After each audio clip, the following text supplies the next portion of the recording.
Possible sans aucune compétence technique. Qu'est-ce qui est possible avec l'intelligence artificielle aujourd'hui?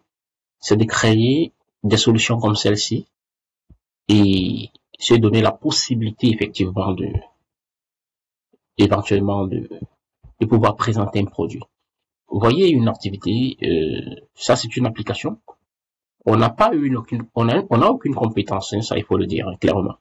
Donc on n'a pas fait de la programmation à l'école. Mais du coup, on regarde l'évolution technologique sur le prisme dans lequel on va aujourd'hui, c'est que les non-techniciens soient capables de faire des choses incroyables.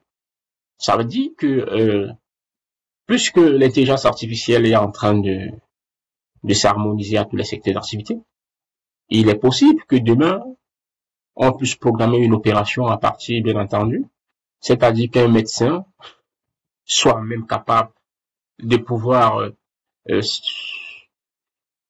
manipuler l'ordinateur et d'opérer quelqu'un.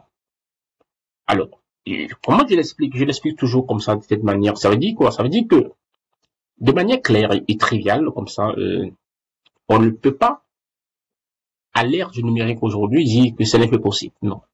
Les choses sont quasiment possibles.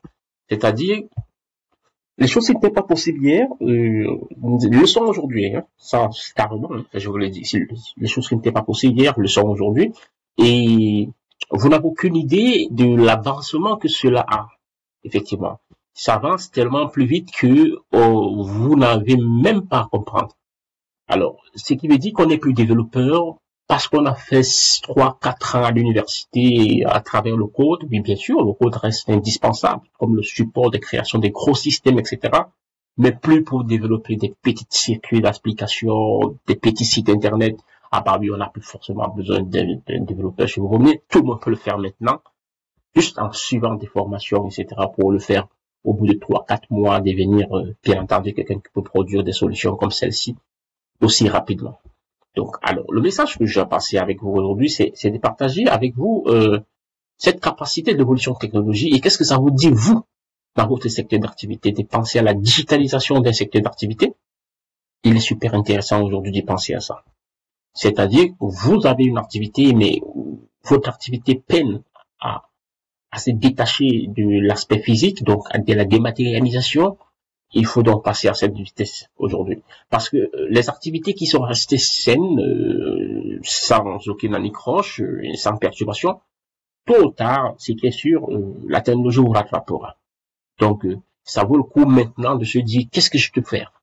Moi, j'ai pas eu besoin de développer cette application en écrivant le code. Ça veut dire que lorsque vous voulez donc maintenant développer des applications hyper performantes telles que Alibaba, vous êtes obligé d'utiliser le code. Parce qu'il y a quand même des fonctionnalités limitées, etc. à cette application. Mais je pense que le client lui-même en soi, en fait, n'a pas besoin d'avoir beaucoup de fonctionnalités ici. Il peut directement communiquer avec WhatsApp. Il peut passer un appel. Il peut, à partir de la localisation, suivre le client. Il peut voir le produit. Il peut zapper le produit. En fait, ce qu'il faut comprendre, c'est que les clients n'ont pas ce temps à passer devant l'application. Ils veulent juste avoir cette simplicité.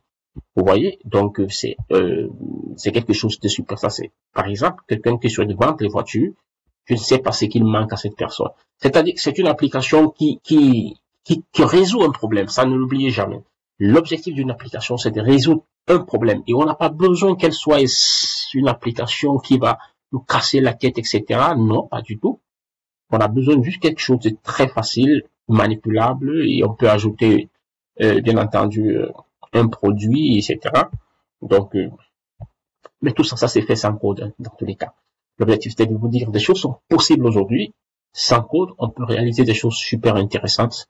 On reviendra à partir de janvier 2026 avec des sacrées formations où nous allons reconvertir des jeunes en besoin de reconversion, bien entendu, qui ont des problèmes parce que n'ont pas d'emploi, ils n'ont pas de skills.